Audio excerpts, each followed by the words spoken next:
mode. Hello everybody, and thank you for joining us today. My name is Mihal, and I'm going to be looking after everybody today and moderating this webinar. Joining me on the call today is John Huber, who is one of our customer success partners here at BrightWork. John, can you hear me okay? We'll do a quick tech check. Hi everybody. That's great, I can hear you too, that's perfect. So we passed the first test. So today we're going to be talking about optimizing project management with Power BI and Power Apps dashboards, and how to make the most of dashboards. Using Power BI and BrightWork 365, I guess anyone in your organization can connect to a single data source and build out and share engaging reports without any kind of coding or statistical skills. So it's very, very cool and something that a lot of people are talking about, something that a lot of our customers are very interested in. So I guess if you pull together data from multiple sources into the one tool, Power BI can simplify your project reporting and amplify management capacities for managers, teams, senior executives. So that's what we're going to talk about today, and we're going to show some examples using our project and portfolio management tool, BrightWork 365. So here's just some of the session that we're going to get into. So we're going to look at Power App dashboards, Power BI dashboards, and just how you can connect your data with Power BI and Power Apps. So just a couple of housekeeping items before we get into everything. We're assuming and we're hoping that you've lots of questions. If you do, please add your questions into the questions panel and go to webinar. You might need to expand out the questions panel on for me, it's on the right-hand side of my screen. I don't know where it pops up for you guys. If you pop in your questions there, we'll get to as many as we can, but we'll do it after John goes through the demonstration today, if that's okay. But please add them in. Secondly, this webinar is being recorded, so don't worry too much about taking any notes or anything like that. We will send out a recording tomorrow. It'll come from my colleague Adam. And we'll also share with you any slides that we use today, so you can share that recording with any of your colleagues as well if they weren't able to join us today. So as you see on the screen here, we're just going to run a very quick poll. So I'm actually going to run a different poll if that's okay with you. I've got a different one lined up.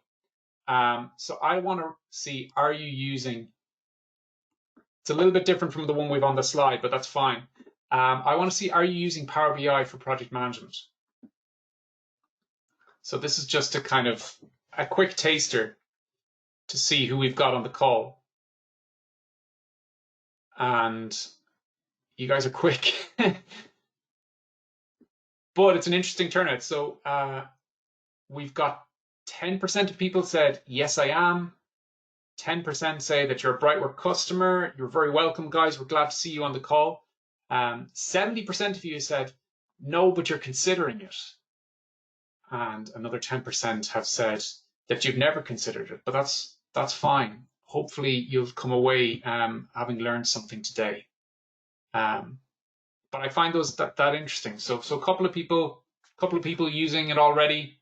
Most people are not using it, but you are considering it. So hopefully you'll be able to take away something from this, as I say. So I'm just going to close that out. Is that closed out? Now we're going to go back to the slides. Oh yeah, perfect. So some of you might be familiar with BrightWork. As I see that we already have some customers on the call. For those of you who don't know us, we've been making project and portfolio management easy with our solutions for about 27 years now, primarily on the Microsoft platform. And with BrightWork 365, our project portfolio management solution, it's a Power App which works within the Microsoft 365 and Power Platform stack. So we make full use of Microsoft 365 and the Power Platform, including integration with various Office products. And within the Power Platform, BrightWork 365 is a Power App. Oh no, I said that. So just on the next slide, we'll just give a quick overview of sorry, my screen has gone haywire, guys, but that's okay. So here we use, at BrightWork, we use a start evolve methodology where you'll be working with a customer success partner like John, where you'll start quickly to deliver immediate visibility, and over time you'll evolve to get the right amount of project management that your organization needs to deliver success. So that could be customizing your processes and the tool. So that's kind of who we are. That's kind of what we're going to talk about today. If there's any questions, as I said, please do add them. But for now, I'm going to pass over to John, who's going to talk through some dashboards and some cool things with you. I will be on hand throughout the demonstration to answer questions, and I'll pop up at the end to help out. So John, I'll hand it over to you for now, if that's okay. Thanks. Hopefully everyone can hear me okay. Thanks, Mihal. We can still hear you. Perfect. I'm going to get right to it. Okay, good. Let me click this slide, and I'll skip to the app. Okay, so starting from the home page in the app, in the BrightWork app here, you'll notice that in the left navigation we have four areas. We have home, requests, project, and portfolio. In the home section, we'll just click on dashboards here, and I can actually retract this navigation up at the top, the little hamburger there, to make a little more space for my dashboards. And you can see here in the request area, by default is what comes into view. So when you first click on dashboards, you'll initially see the request dashboard. But if you pull this drop down, you can see that we have 11 available dashboards. 1 through 7 are our Power Apps dashboards, and 8 through 11 are the Power BI dashboards, and you can see that they're named accordingly there. Each type has distinct advantages, as you'll see from the rest of this demo. So in requests here, there are 6 dashboards. By default, you'll see that they're all scoped to the All Requests view. If you select any of those drop-down menus, though, you'll see that there are several other views available, including Open Requests, Approved Requests, etc.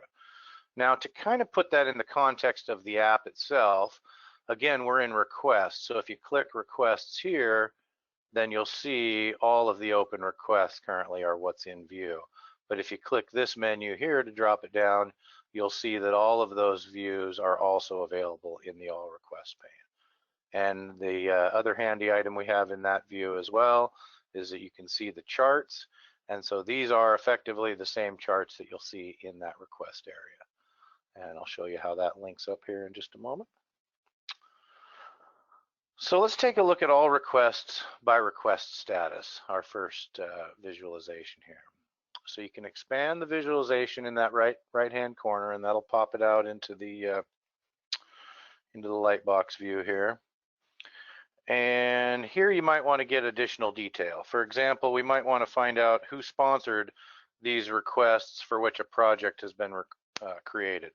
So we'll drill into project created, and then we're going to look up the project sponsor. So I'm just going to type in PROJ here, and I'm going to click on project sponsor, and then I will click on the chart type, and you can see now that we have Jonathan and Christine and Alan all have some projects that have been created from requests. So those are my folks who are sponsoring some of these requests that have actually been created into projects. Now, at any time that you're in any of the filtered views, you can always click on the home button over here and return back to the main visualization, to the default visualization essentially. And then up here in the X to close out the expansion. And so that kind of gives you sort of a quick primer on some of the detail that you can drill into. So I'm going to switch over to project here. And projects are going to contain many of the same indicators that requests contain, but also many more, because effectively a request is what feeds into a project, obviously. So in the requests area here, this dashboard has actually 13 separate visualizations. So I know I'm scrolling kind of fast, so you don't really get a good view of what they all are, but we do invite you to come back and if possible, maybe even pull up your own BrightWork demo, and you can really get into those. So I want to expand projects by health. So let me click on this one here. And you can see that we have 4 projects currently that are in the red. Again, these are theoretical projects for demo purposes only, so hopefully we don't actually have 4 projects that are in the red. but let's drill into the red health. What I want to see is who are my project managers on these. So again, I'm going to type PROJ. I'm going to select project manager, and then I'm going to go with the chart type. Now I can see that Eamon, Ann, Alex, and Christine each have projects that are in a critical state. So here, now this is handy here. So you can click on this list icon right over here on the right, and this will jump you essentially into a view of these 4 projects. So essentially clicking on that is going to take me back into the app. You can see here I'm in the projects area, so if I expand that, you can see where projects is highlighted, and I'm in the all projects view. And again, here's the comparison with those other project views that are available, and you can see here I filtered on just those 4. So if I want to see what Ann is facing with this red project, I can click on the project itself here, and then I can view just that project. And in fact, I can actually click into that project if I want, and drill into the details of the project. So that gives me the option to jump in as a project manager, PMO manager, whatever my role might be, and provide Ann with the support that she needs there. Okay, so I'm going to jump back to dashboards, and just so that we have enough time to get through all of these excellent visualizations we have, I'm going to jump to issues. So we'll take a look here at issues, and then if I expand the issues by assigned to chart, I want to take a look at this one because I'm curious why I have a project that, or why I have an issue, sorry, that's not assigned. So in this case, looks like we just have one. So I'm going to go in and look at the, let's see here, I want to search on the assigned to, or I'm sorry, I want to search on the project name is what I want to see here, which project has an issue that is unassigned. So I can see that there's an unassigned issue in widget blue accessories, so I could jump into that project if I want and make the appropriate edits to assign that issue if needed. So let me go back in here, and I'm going to jump to risks next. So risks are very similar to issues. So when a PM is in here, you'll see that you might end up using these charts in much the same way to drill into the data and extract the details. But what I want to focus on here is the risks by escalation and risks by exposure charts. So if you think of risks by escalation, that might not make immediate sense to some folks. Really what we're talking about here is which level within the project hierarchy does the risk affect. So for example, let's say you're a general contractor. If you have specialty contractors working on a specific project, and that contractor is having difficulty hiring, say, an electrician to come in and finish the job, then that risk escalation would be at the project level. Now, if you had multiple construction projects in a program or in a portfolio, for example, and let's say the electricians union is threatening to go on strike, then there's a risk at the program or portfolio level. So that's all that the escalation bit means there, and you can see that in our demo we have 11 risks that are escalated to the project level. So at this time we don't have any program or portfolio level risks, but certainly that's something that a PMO might encounter, and I'm sure there are hundreds of other scenarios that I hadn't thought of, but they're certainly out there. So exposure is something most PMs are going to be fairly familiar with. All we've done is given exposure as the name to the calculation of risk probability multiplied by risk impact, right? So if each of those is ranked on a high, medium, low scale, 3-value scale for a total of 9 possible values, and the range is basically 2 for the lowest risk exposure to a 9 for the highest risk exposure. And so you can see we fortunately have a couple low risk, but we have a couple that are in that middle exposure range as well. So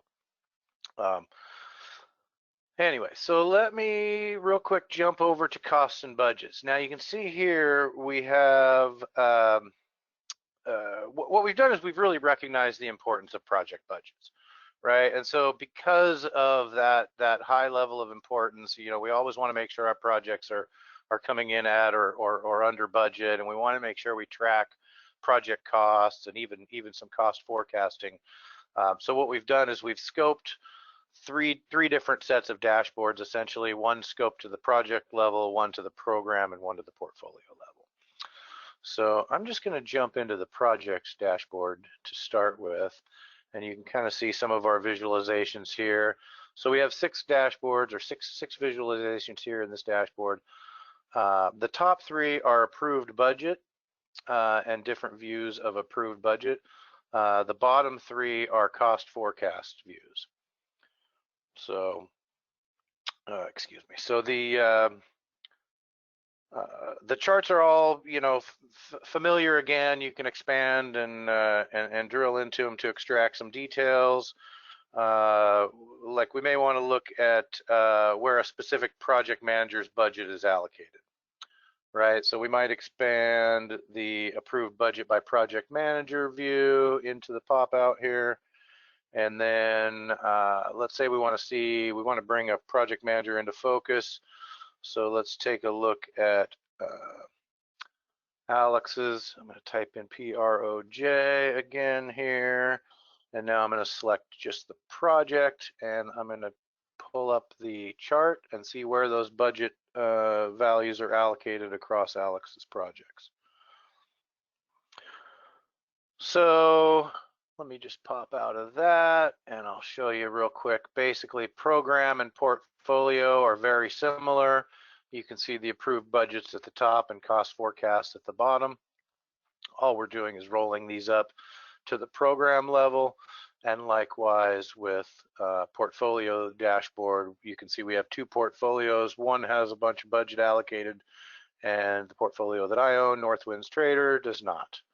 So I've got some work to do to make sure that my budget is allocated and in the program management level, or excuse me, portfolio level by the end of the year. So those are our Power Apps dashboards. You can see I've gone through the 1 through 7 here. And hopefully everybody sees something in there that might help improve your specific organization's project management outcomes. If not, maybe we have some work to do, but also if not, we have these very valuable Power BI dashboards, which I think will surely help improve any organization's PM outcomes. Let me click on my work here, and we'll start there. I really think that these Power BI dashboards are, they're kind of where I think a lot of PMs are going to spend a lot of time. So by default, the My Work dashboard opens up a list of the action items that are assigned to me, right? And so it might be a little bit misleading to say action items here. So really, it's anything that's assigned to me, essentially, below the project level. So I'm not going to see the projects that I'm assigned to, though I do see those here. What this list really comprises of is, in this case, actions, issues, and tasks. Though if I had some risks assigned, I would see those here as well. And so you'll see those 4 item types here.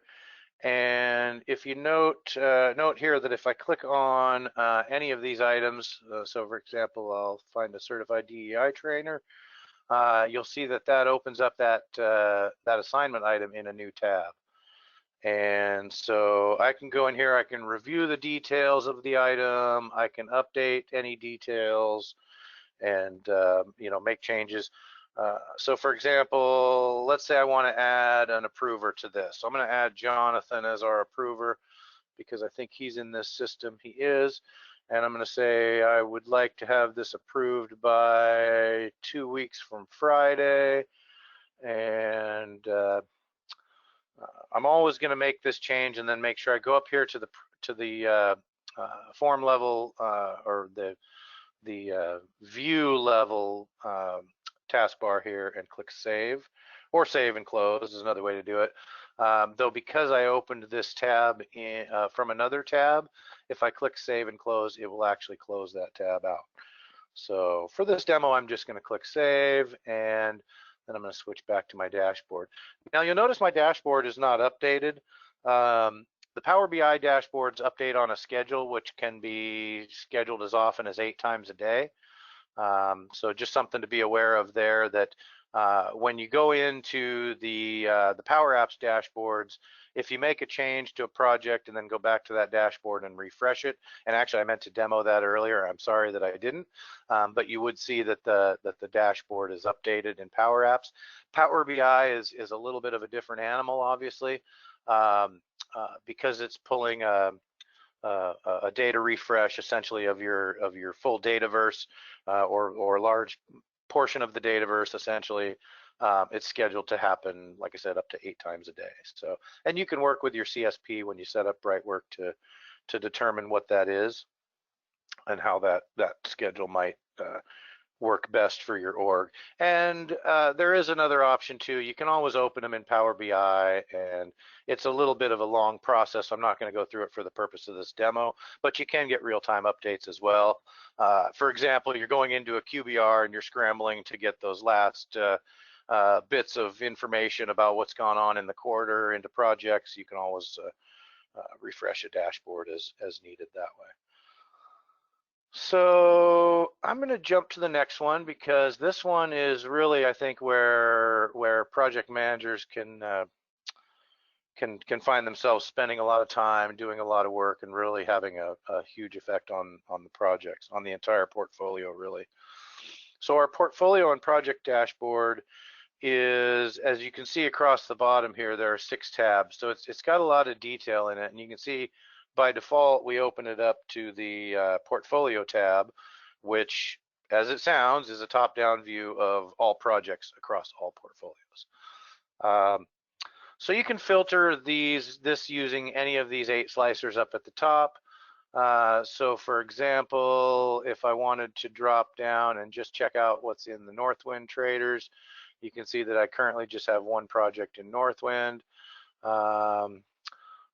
I might want to see maybe just what's in my marketing program. So there we go. So there's a filter there.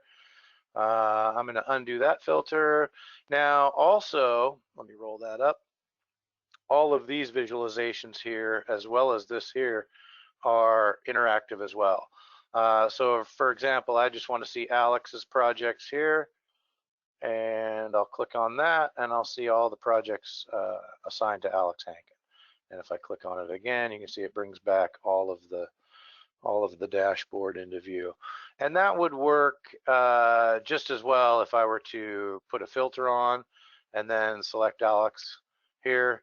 It'll filter down just to the 1 project that Alex has in the marketing program. So lots to see there, but there's still lots to see in this as well. So if I undo this one and undo Alex, now you can see, for example, maybe I want to sort here. I want to look at just the green items at the top. Whoops, I meant to sort that by green, red, yellow, so you can see which projects are grouped by health, for example. More commonly, you might want to group by start or finish or days or whatever values suit for the presentation in mind, obviously. So let me jump to project status dashboard. So down here in our 6 tabs, I'm just going to click the 2nd tab. Now I really enjoy this view, because what this does is it just displays a single project in a great amount of detail. So you can see by default, it's just scoped to the first project in our list. I want to take a look at the, where's my project here? Social media campaign. Let's see what's going on with social media campaign here. So as you can see, I can select any project from that list. Now, I've also got the ability to, if I wanted to filter this list, let's say I had a portfolio with 90 projects and another portfolio with 70 projects in it, right? I might want to sort down to the portfolio level. I may even want to drill down into the program level to reduce the number of projects that are in view of the list, just to sort of trim the list down and make it a little easier on project managers to find the project that they're looking for. So be aware that the filters pop out is always available over here on the right. So there's that, and like I said, there's a ton of detail here. We've got the timeline information, as you can see, percentage complete. You can see our task statuses, task metrics in the blocks here. We've got our assignments over here, etc. And then, of course, you know, the familiarity of all of these. You can always click to see an in-scope view. So, for example, if I click on Dan, and likewise with what I showed before, if I click on a project name, it will actually take me to that project, and or in this case to the assignment, excuse me. It actually takes me not to the project, but to the assignment that I clicked on the project. So Alex has this task item, and I can jump to that task item and say, oh, Alex, you didn't update it. It's actually 10% complete. So save and close, and you can see that closed out the tab, as I was saying before, and takes me back to the original visualization. So let's see here. Oh, and I wanted to mention too, this list actually displays cost items. So where before, when I was in the my work dashboard, for example, and I didn't see any cost items assigned to me, in the project level view, I will actually see cost items that are assigned, so I can drill into those as well. So for those fiscally minded PMs, very handy to see, and of course to be able to sort by type as well there if you want to just pull all costs to the top. And let me see here. So I wanted to jump to project timeline. So project's timeline is exactly what it looks like here. It's a very simplified Gantt view. By default, it's scoped to all projects across all portfolios. Again, we have the usual slicers up top, so you'll see the 5 familiar slicers here. We also have this start date slicer. So in this, I can adjust the display by project start date. So for example, I can see that most of my projects are starting in the mid-November range. So if I wanted to slide this over and say, let's see just projects starting after, say, the 20th of November, and you can see I just have the one project widget green update starting actually at the beginning of January, it looks like. So, there is a handy little CSS on hover here, so you can actually fly over and see the views. So you can actually hover, and I'll scope it back out. You can see how if I jump from bar to bar, I get a little CSS fly out that'll show me some additional detail. So for example, we're not, as you can see by default, the slider there that shows the percentage complete. You don't actually see a number associated with it until, for example, you hover over, and you can see that number in the flyout there.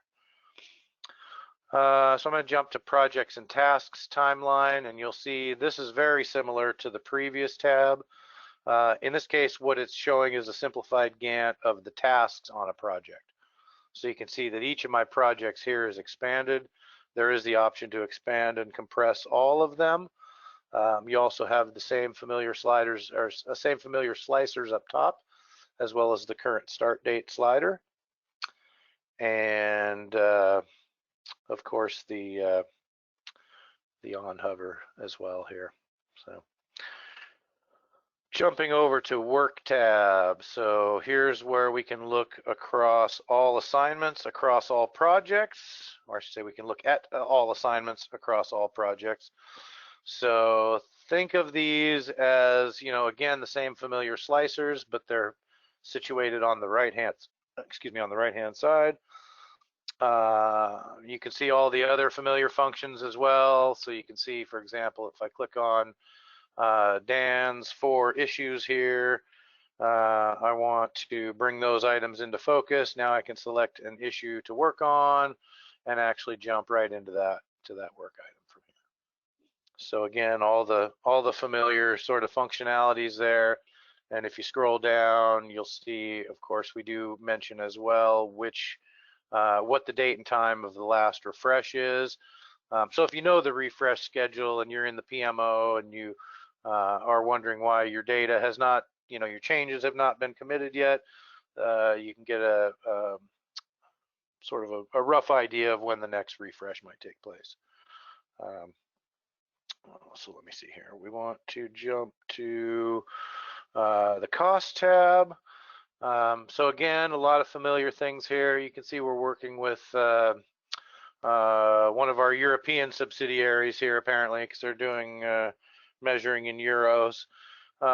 If you're a US-based company, we can measure those in US dollars. If you want to scope it to your specific regional currency, Japanese yen, whatever, we can do that. So that's all within the capability of Power BI. Just for this purpose, this data model set to euros. Again, the familiar slicers, the functionality in terms of clickable view filters, and then what really I think is the nuts and bolts of this is to be able to drill into each project, into each project and see the specific cost items and in terms of forecast and budget assigned and so forth, and what those values are. And these, however, are not clickable to jump off to the project. So just be aware that that's one area where that functionality is just disabled. So, gosh, yeah, like I said, I think this dashboard is where a lot of project managers are going to make their money. I don't want to diminish, though, by any stretch, the value of the last two.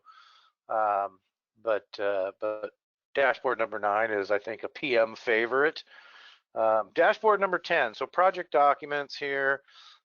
This allows stakeholders to essentially view all documents in one place. So when you go into documents in a project here, I don't know if I have a project open, but let me pop one open here, and I'll kind of show you. Let's see if we can. Let me find one that has documents. Acme solution deployment should. So let's take a look at Acme. And when this rolls out, I'll jump to the Documents tab, and hopefully I'll see some documents here. If not, we have a bug. Oh, we have a bug. All right, so let's pretend we saw documents there. But you can see how that might be time consuming for project manager, PMO lead, whatever, to look at documents across all projects. This is an area where folks can come in here, they can expand, and they can see what documents that I should see in that tab. You can see that I should see business document and demo Excel file. And then, of course, we can see some additional details. So you actually see the parent project, the document type, and a link that will actually act as a download link. So rather than opening this document up in Excel Online, for example, or Word Online, it will actually drop it into your downloads folder. Oops, where's my downloads folder? That's not it. I guess I don't have it. Anyway, let's go ahead and download this one and see what happens. Okay, so you can see it just sent it up to my downloads folder, and when it's done, I can open it locally there. Alternately, if I wanted to jump to the project, I could click on the project link and jump into the project. And from the project, I believe you have the option to open it online. So if you don't want to download the document, that's an option as well. Okay, last but not least, resource utilization. Definitely not least, because here's where project management teams will get a ton of insight into the availability of personnel across your project portfolio. So you can see that what we're doing here is we're gathering information for a given time period. Resources have hours available and hours planned or allocated, however you want to look at that. Call it either planned or allocated. So I'm going to zoom. I'm going to reduce the scope to 4 weeks. So if I click enter 4 in the date range here, for next 4 weeks, and then click enter, and then you'll see that it reduces down that view to the 5th through the 1st of January. So I'm seeing essentially what I have running for the rest of the calendar year here. So in the first week, you can see, because today is the 5th, you can see that I only have 32 hours available for everyone remaining on the project, or everyone working across these during this week. You can see that some of my folks are under allocated at 60, 25, and 10%, but a couple are over allocated as well. When somebody is at 100%, you should see it in green. So green is the ideal allocation scenario. Obviously, if we can have everybody at 100%, we know everybody has the required amount of work, or the necessary amount of work to accomplish our PMO goals. So, and you can expand these. This is probably where I should really show you. For example, we want to find out why Christine is allocated at 140%, right? So we can see that she has 16 hours, and 12 hours, which essentially exceeds the 32 by 12.8 hours. So she has one project she's over allocated to out of these 3, or maybe you want to reduce her allocation across all 3. Maybe you just take those extra 12.8 hours and assign them to somebody else. Or maybe Christine just digs in and works overtime. I'm going to leave that to your individual organizations to determine. But this is how you can see where you have your most important people over allocated, and the people who are trying to slide under the radar here, like Billy is only at 10%.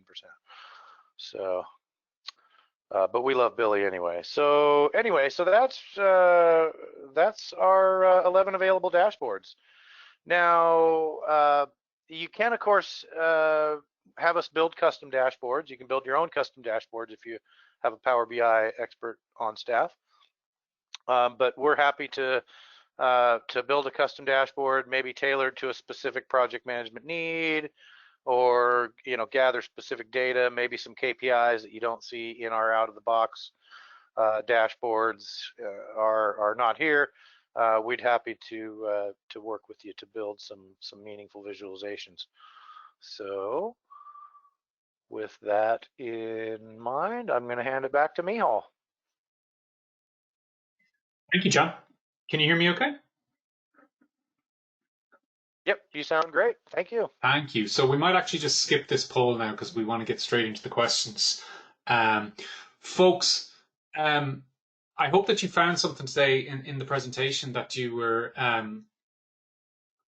that kind of piqued your interest, or that you found interesting. I know it's a lot as well, so we're going to take some time to look after some to take any questions you have. But I do appreciate that what we saw was quite a lot, and that you may need to go and think about it. You may need to go look at some of the slides that we have, or maybe even look back over the recording when we send it out tomorrow.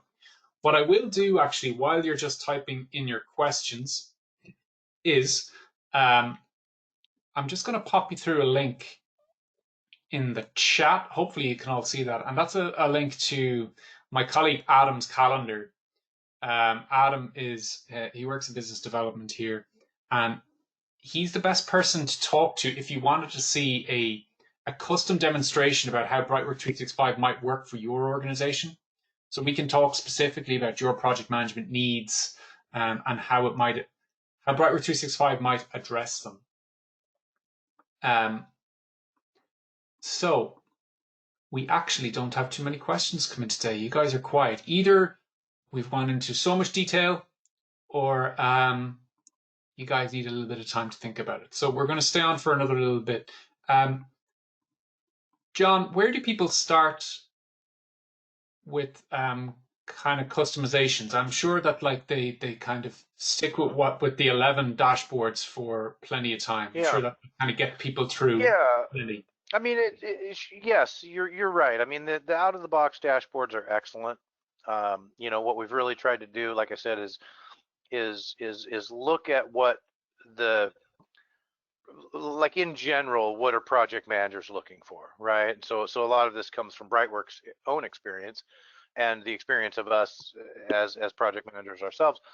But we recognize, for example, Mihal, I have one customer who collects information about the brands that they have in their portfolio, Yeah. right? And we didn't have a specific area to capture their brands, or they also have operating groups, which are sort of kind of a container for a series or for a group of their brands, for example, maybe brands that operate in a certain market, right? And so we didn't have a way to quantify that with just project portfolio program, right? So we built some filters in there so they can filter based on some of those custom values that they've added to their project management. So that's the kind of thing that you might look at in terms of customization.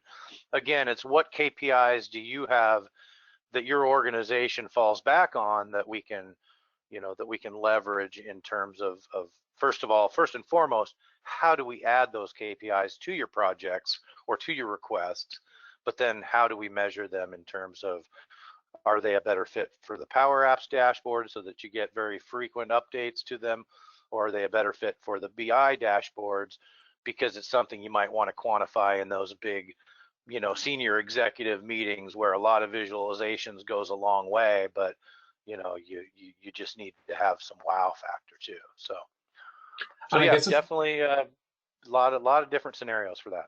I guess it's worth mentioning as well that like you're not on your own when you start out with these dashboards. That like when you become a BrightWork 365 customer, you will work with someone like yourself who actually starts the deployment in detail and kind of works with you to make sure that you're getting the most out of the product. Because the worst thing would be to just kind of get in there and not be supported. So Correct. it's kind of worth mentioning that as well. That we'll work with you in making sure you're getting the most out of this. I think Right. that's Yeah. really important. Yeah, we definitely come in, in a consulting sort of role or aspect, if you want to look at it that way, Yeah, right? We're not going to necessarily help you get your projects delivered, but we're going to help you find solutions that are going to get those projects delivered, right? And we're going to use our experience and the experience that we have across a company of project managers effectively, right? So nice. I have customers with challenges around documents, and they want something maybe a little more robust in terms of document management. So we might create a custom dashboard for that. Again, it's organization by organization. So Gotcha. Guy has a question. He wants to know where is the data held?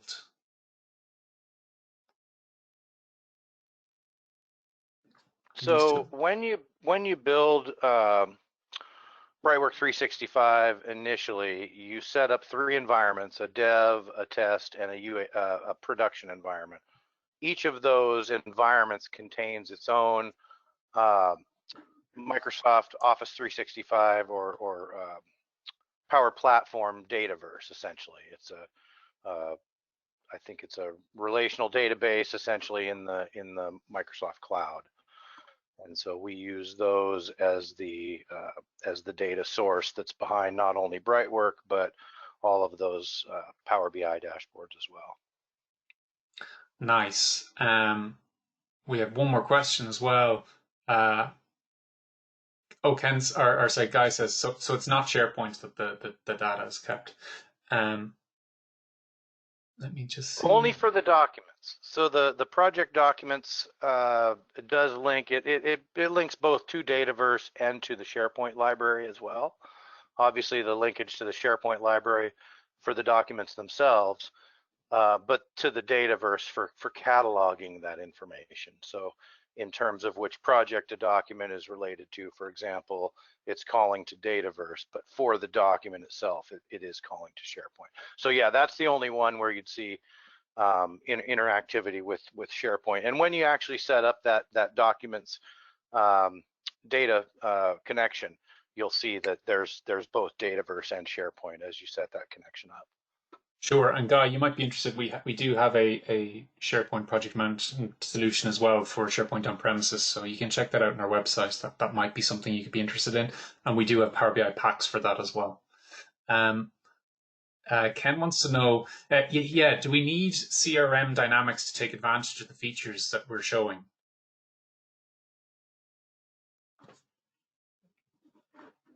Yes. So BrightWork itself is built on Dynamics on Microsoft Power Platform. So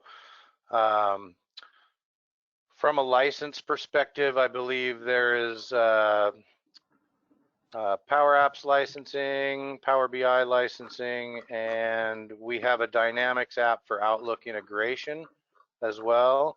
I think those are the only things that you require licenses for, but if you want to take that question to Adam, we can get, I think, a little more detailed explanation of it and actually link you to some of our licensing requirement information as well. 100%. Yeah, we've got a lot of that kind of information on our website, on the pricing page, especially, Ken. But I might ask Adam to reach out to you just to kind of let you know some of the licensing requirements, and we can get into the detail on that for you. So, yeah, folks, and the only reason, sorry, Mihal, the only reason yeah. I redirect it rather than try to answer it is because we could go down rabbit holes on that and spend the rest of this call just talking about it.